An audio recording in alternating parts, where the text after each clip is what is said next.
Headband. In the headband, around 345 BC அந்த மாதிரி பீரியடில் வந்து கிரீஸில் ரோமில் இருக்கிற லேடிஸ் வந்து ஹெட்ராப் மாதிரி சில துணியை வந்து தலையோடு சுற்றி கட்டியிருந்தாங்க. இது அந்தந்த ஸ்டேட்டஸை பொறுத்த மாதிரி அந்த துணியும் அதில் இருக்கிற மெட்டீரியல்ஸும் வேறுபடும். சில நேரங்களில் வந்து சில ஜுவல்லரிஸ் பேர்லு எம்ரால்டு இந்த மாதிரி சில விஷயங்களையும் வந்து அந்த ஹெட்ராப்போடு சேர்த்து வச்சு தைச்சும் தலையில் போட்டிருந்தாங்க. அதுக்கடுத்து பார்த்தீங்க, இந்த ஹெட்ராப்போட ஒரு பெரிய விஷயம் என்ன அப்படின்னா வந்து அந்த காலத்தில் ஜென்ட்ஸ் லேடிஸ் எல்லாருமே யூஸ் பண்ண தான் செஞ்சுருக்குறாங்க. ஆனால் இன்னொன்று என்ன அப்படின்னு பார்த்தீங்கன்னா, ஜப்பானில் கொரியாலெல்லாம் போர் வீரர்கள் வந்து அந்த ஹெட்ராப்பை வந்து ஃப்ரண்ட்டில் ஃபோர்ஹெட்டில் வந்து கட்டியிருந்தாங்க, போர் செய்யும் போது முடிப்பட்டு தடுக்கக்கூடாது அப்படிங்கிறதுக்காக. அதுக்கடுத்து 1910 அந்த மாதிரி பீரியடில் வந்து இந்த ஹெட்ராப் அப்படிங்கிறது வந்து ஹெட்ஏக் பேண்ட் அப்படின்னு வந்துச்சு. ஸோ தலை வலி வராமல் இருக்கிறதுக்காக, இல்லை தலையை பிடிச்சி வெட்ட மாதிரி இருக்கணும் அப்படிங்கிறதுக்காக வந்து இந்த பேண்டை போட ஆரம்பித்தாங்க. அதுக்கப்புறம் அது இன்னும் கொஞ்சம் ரெவல்யூஷனைஸ்ட் ஆயிடுச்சு. இன்ஃபேக்ட் அதை வந்து இன்னும் கொஞ்சம் ஹேர் அக்சசரி மாதிரி கொஞ்சம் பியூட்டி ரிலேட்டடாக அதை பார்க்க ஆரம்பித்தாங்க. பட் ஒரிஜினலாக அந்த காலத்தில் அதுக்கு எதுக்காக யூஸ் பண்ணியிருந்தாங்க அப்படின்னா, தலையில் வந்து டஸ்ட்டு படக்கூடாது, அதுக்கப்புறம் வந்து எந்த நேரமும் சூரிய வெயில் பட்டு ரொம்ப மண்டை இதாகிடக்கூடாது அப்படிங்கிறதுக்காகவும், பெர்ஸ்பயர் ஆகும்போது தலையில் இருந்து பட்டு கண்ணில் வந்து விழுந்துடக்கூடாது அப்படிங்கிறதுக்காகவும், கிளியர் விஷன் கிடைக்கணும், முடி போட்டு மறைக்கக்கூடாது அப்படிங்கிறதுக்காகவும் தான் வந்து இந்த ஹெட்பேண்டை யூஸ் பண்ண ஆரம்பித்தாங்க. பட் காலங்கள் செல்ல ஒவ்வொரு மாதிரி ஒவ்வொரு ஹெட்ராப் வர ஆரம்பிச்சிருச்சு. ஸோ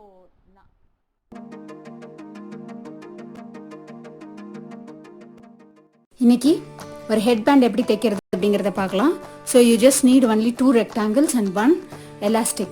ஸோ ஃபஸ்ட்டு இந்த ரெக்டாங்கிள் இருக்கு இல்லையா, இந்த ரெக்டாங்கிளோட வித் எவ்வளோ அப்படின்னு பார்த்தீங்கன்னா 6 inches அண்ட் லென்த் எவ்வளோன்னு பார்த்தீங்கன்னா 6.5 inches. அடுத்து இந்த ரெக்டாங்கிளோட லென்த் எவ்வளோன்னு பார்த்தீங்கன்னா 12 inches அண்ட் வித் எவ்வளோன்னா 4 inches. ரைட், இந்த எலாஸ்டிக் இருக்குல்ல, இந்த எலாஸ்டிக் வந்து ஒரு 1 inch வித் இருக்குது. இதனோட லென்த் வந்து 7 to 8 inches இருந்ததுன்னா போதும். ஸோ இதுதான் வந்து மெஷர்மெண்ட்ஸ். ஸோ இது எப்படி தைக்கலாம் அப்படின்னு பார்த்தீங்கன்னா, ஃபஸ்ட்டு இந்த எட்ஜஸ் இருக்கு இல்லையா, இந்த எட்ஜை வந்து ரோல்டு ஹெம் பண்ணணும். ஓகே, ஒன்ஸ் ஒரு டைம் ரோல் பண்ணிட்டீங்க, அதுக்கடுத்து ரோல் பண்ணி இன்னொரு டைமும் ரோல் பண்ணி அதுக்கப்புறமா இந்த எட்ஜில் வந்து இங்கே நீங்கள் தைச்சிடணும். சரியா? அதுக்கடுத்து இதே போலவே இந்த இடத்துலையும் செய்யணும். செஞ்சு முடிச்சதுக்கப்புறமா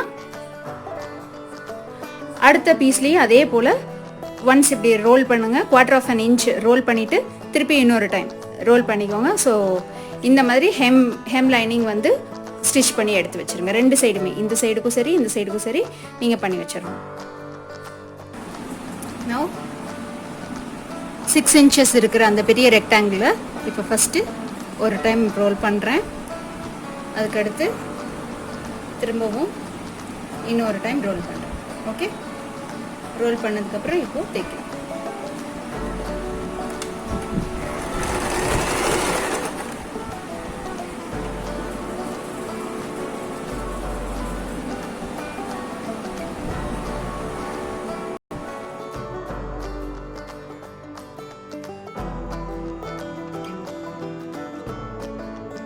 ஸோ இந்த 2 எட்ஜஸையும் ரோல் பண்ணி தைச்சாச்சு.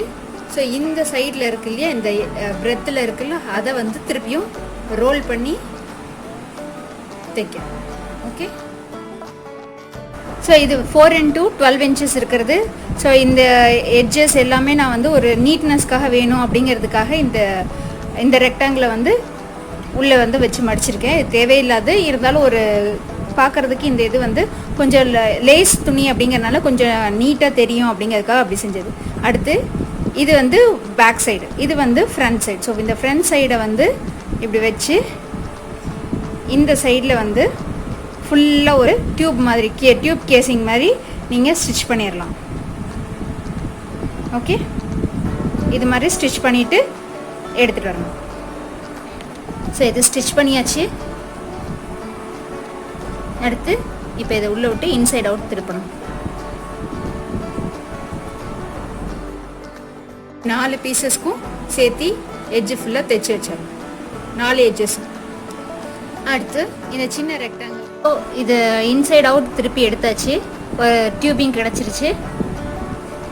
அதுக்கடுத்து இந்த 6 inches வைடு இருக்கிற ஒரு ரெக்டாங்கிள் நம்ம சிவ் பண்ணி வச்சுருக்கோம் இல்லையா, அதில் இங்கே சென்டரில் வச்சு இந்த ஒரு இடத்துல வச்சு இந்த ஒரு சைடு எண்டு எலாஸ்டிக்கை வந்து நம்ம தைச்சி வைக்கணும்.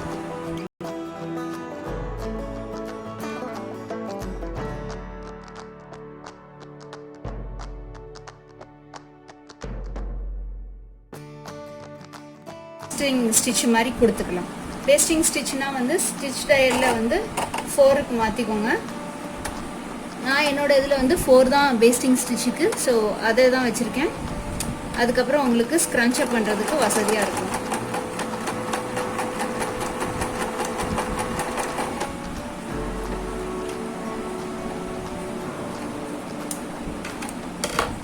ஸோ இதை வந்து இப்படி இதை நீங்கள் இப்படி இருந்தது. ஸோ இதை வந்து நான் இப்போ கொஞ்சம் ஸ்க்ரன்ச்சப் பண்ணுறேன். ஒரே ஒரு த்ரெட்டு மட்டும் இருக்கும் இல்லையா, 2 த்ரெட்டு வரும், அதில் ஒரு த்ரெட்டை மட்டும் எடுத்து கொஞ்சம் ஸ்க்ரன்ச் பண்ணிங்கன்னா இந்த மாதிரி இது உள்ளே வந்துடும்.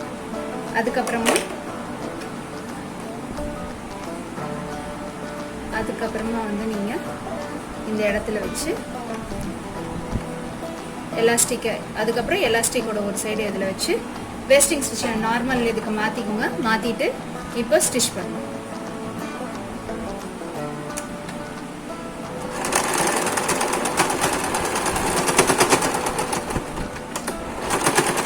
பேக் ஸ்டிச் கொடுத்துக்கோங்க, கொஞ்சம் டைட்டாக நிற்கும்.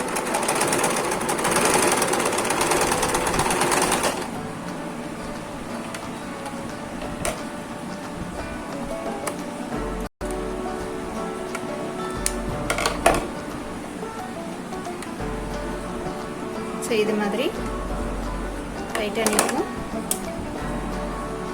அதுக்கடுத்து இதில் ஏற்கனவே நீங்கள் உங்கள் டியூபிங் வச்சுருக்கீங்க இல்லையா, அந்த டியூபிங்கை வந்து இதுக்குள்ளார உள்ளே இன்சர்ட் பண்ணணும். ஸோ இது பாருங்கள், இந்த இடத்துல வந்து இப்படி தைச்சிருக்கோம். இது ஃப்ரண்ட் சைடில். ஓகே,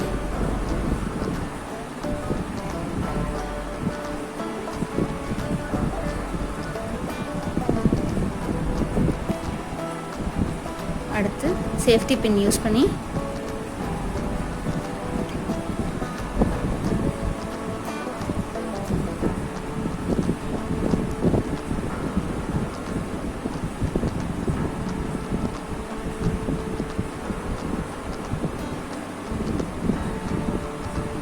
ஸோ இப்போ இந்த சைடில் வந்து ஸ்க்ரன்ச்சப் பண்ணதை தைச்சாச்சு. இந்த சைடில் வந்து நம்ம இப்படியே வச்சுருக்கோம்.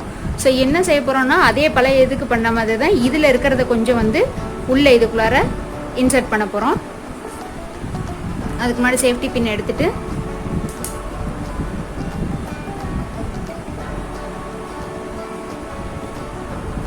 கொஞ்சம் அட்ஜஸ்ட் பண்ணி உள்ளே இதை தைச்சிட்டு உள்ளே இதை வந்து இன்சர்ட் பண்ணிவிட்டு அதுக்கப்புறமா இது இந்த இடத்துல ஒரு தையல் போடுறோம். ஸோ இந்த 2 சைட்லேயுமே வந்து அந்த எலாஸ்டிக்கை உள்ளே நுழைச்சிட்டு நம்ம எவ்வளோ தூரம் ஸ்க்ரன்ச்சப் பண்ண முடியுமோ அவ்வளோ தூரம் ஸ்க்ரன்ச்சப் பண்ணி அதுக்கப்புறம் இந்த எண்டையும் வந்து செக்யூர் பண்ணியாச்சு. ரைட்டா? ஸோ இப்போ வந்து பார்த்தீங்க அப்படின்னா உங்களோட ஹெட்பேண்ட் வந்து தயாராகிடுச்சு.